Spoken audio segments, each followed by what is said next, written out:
Halo sobat, jumpa lagi di channel Dals Elfaza. Indonesia memang kental dengan budaya yang berbau mistis, termasuk para ratu mistis yang masih dipercaya hingga saat ini. Penasaran siapa saja sosok-sosok perempuan yang diyakini sebagai ratu di kerajaan gaib di Indonesia? Lalu bagaimana kisah mistis 5 ratu yang dipercaya menguasai kerajaan gaib di Nusantara? Simak kisah 5 sosok berikut ini. Nyi Roro Kidul. Banyak yang salah mengartikan bahwa Nyi Roro Kidul dan Kanjeng Ratu Kidul adalah sosok yang sama. Padahal sebenarnya mereka adalah 2 sosok yang berbeda. Dalam mitologi Jawa, Kanjeng Ratu Kidul merupakan ciptaan Dewa Kaping Telu yang bertugas di dunia sebagai Dewi Padi atau Dewi Sri yang memiliki sifat welas asih. Sedangkan Nyi Roro Kidul konon adalah putri dari kerajaan Pajajaran yang bernama Dewi Kadita yang diguna-guna oleh ibu tirinya. Dewi Kadita menderita penyakit aneh yang membuat kulit di sekujur tubuhnya membusuk. Penyakit ini membuat Dewi Kadita stres dan putus asa, hingga pada akhirnya ia memutuskan untuk bunuh diri dengan cara terjun di Laut Selatan. Namun bukannya mati, penyakit yang dialami Dewi Kadita justru malah sembuh. Konon hal ini terjadi karena Kanjeng Ratu Kidul yang merasa kasihan dengan apa yang dialami olehnya, dan sebagai gantinya Dewi Kadita harus menjadi abdi setia Kanjeng Ratu Kidul dan dijadikan pemimpin di wilayah pantai Laut Selatan. Sejak saat itulah penampilannya berubah dan identik dengan hal-hal yang berwarna hijau. Ia pun kemudian dikenal dengan nama Nyi Roro Kidul. Adapun salah satu mitos yang masih banyak orang percaya, konon jika berkunjung ke pantai selatan dengan pakaian berwarna hijau, niscaya Nyi Roro Kidul akan menampakkan diri dan membawa orang tersebut ke dasar lautan. Beberapa pemimpin atau pejabat negara di Indonesia juga konon katanya banyak yang meminta tolong atau bahkan bekerja sama dengan Nyi Roro Kidul. Nyi Rantam Sari diyakini memiliki hubungan saudara dengan Nyi Roro Kidul. Nyi Rantam Sari memimpin pantai utara Jawa.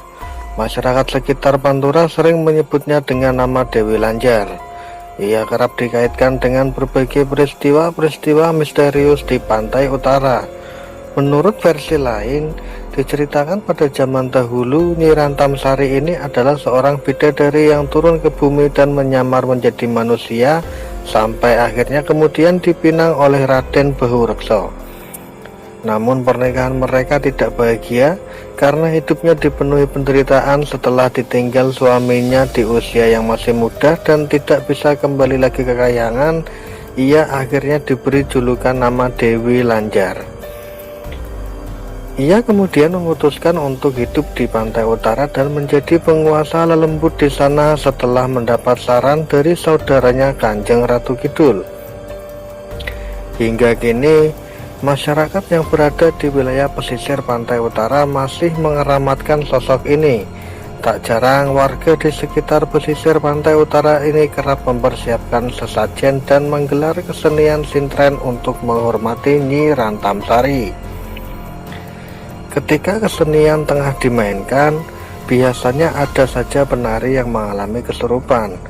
Menurut warga, itu merupakan pertanda baik karena sesajen mereka telah diterima oleh sang penguasa. Adapun cerita tentang pesugihan dengan tumbal manusia yang melibatkan nama Dewi Lanjar atau Nyi Rantam Sari ini. Nyi Blorong. Meski bukan sosok ratu seperti 2 sosok sebelumnya, Nyi Blorong merupakan sosok mistis yang cukup disegani. Ia merupakan pemimpin pasukan dari Nyi Roro Kidul dengan sosok setengah wanita dan setengah ular.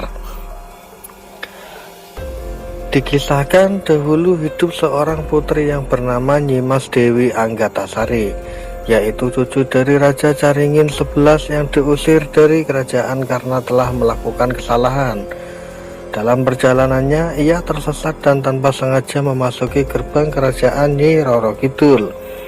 Kemudian ia diberi kesaktian oleh Nyi Roro Kidul dan ditugaskan untuk menjaga gerbang istana pantai selatan. Semenjak itu, ia dikenal sebagai sosok Nyi Blorong. Kesaktiannya banyak membuat orang-orang pada masa lalu mencari pesugihan kepadanya. Namun tentunya akan ada harga yang harus dibayarkan jika kamu berani meminta kekayaan pada sosok Nyi Blorong, yakni dengan menumbalkan nyawa manusia. Hal ini diyakini merupakan cara Nyi Blorong agar selalu terlihat cantik dan awet muda. Tak jarang pula sang pelaku pesugihan harus melayani hawa nafsu Nyi Blorong.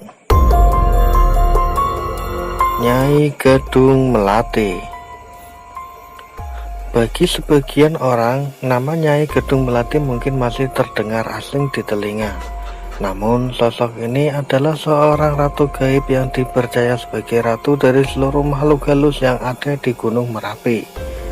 Konon ceritanya, Nyai Gedung Melati ini adalah seorang janda beranak satu yang ingkar janji kepada Ki Ageng Sukuh, hingga membuat Ki Ageng Sukuh murka dan mengutuknya menjadi arca di desa Sukuh, kawasan lereng Gunung Merapi. Dalam sejarahnya, sosok ini sangat dekat dengan Patih Gajah Mada dan dipercaya sebagai penjaga keseimbangan dunia gaib di dalam wilayah Gunung Merapi. Nyai Gedung Melati merupakan penguasa Gunung Watoh yang mana merupakan gerbang mistis yang ada di Gunung Merapi. Selain menjadi ratu dari seluruh makhluk halus, Nyai Gedung Melati juga dipercaya sebagai penjaga kelestarian alam di sekitar Gunung Merapi. Menurut cerita legenda, sebelum terjadinya bencana di wilayah Merapi, Nyai Gedung Melati akan muncul di dalam mimpi warga Merapi, atau bahkan akan menampakkan wujudnya sebagai sosok gadis keraton dari kerajaan Mataram. Masyarakat sekitar Merapi masih banyak yang percaya bahwa Merapi tak pernah ingkar janji. Hal ini didasari oleh beberapa tokoh gaib di Gunung Merapi yang konon katanya sangat baik kepada masyarakat di sekitar lereng Gunung Merapi. Putri Junjung Buih. Ratu yang satu ini memiliki kekuasaan di Selat Karimata. Berdasarkan hikayat rakyat Banjar, dahulu di kerajaan Amuntai Dipa di Kalimantan, Putri Junjung Buih adalah anak dari Ngabehi Hilir dan merupakan anak angkat Lambung Mangkurat yang juga merupakan seorang raja tua di kerajaan Amuntai Dipa. Putri Junjung Buih diperolehnya ketika sedang melakukan perjalanan pulang setelah menjalani balampah atau bertapa. Bayi itu muncul dari dalam buih di sungai. Anehnya, bayi tersebut bisa bicara dan meminta ditenunkan selembar kain serta sehelai selimut yang harus diselesaikan dalam waktu setengah hari. Ia juga meminta untuk dijemput dengan 40 wanita cantik. Setelah menyanggupinya, kemudian sang raja tua ini memberinya nama Junjung Buih, yang berarti putri yang ditemukan dalam buih raksasa. Kesaktian Putri Junjung Buih ini terkenal sangat tinggi. Adapun kisah hilangnya pesawat Air Asia beberapa tahun yang lalu yang dikaitkan dengan Putri Junjung Buih, tak sedikit orang yang menyimpulkan bahwa peristiwa hilangnya pesawat ini adalah ulah dari sang Ratu Selat Karimata ini.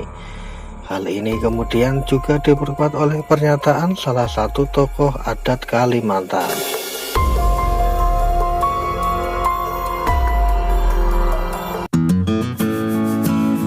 Demikianlah sobat, sosok-sosok ratu gaib yang menguasai alam para lelembut yang ada di Indonesia.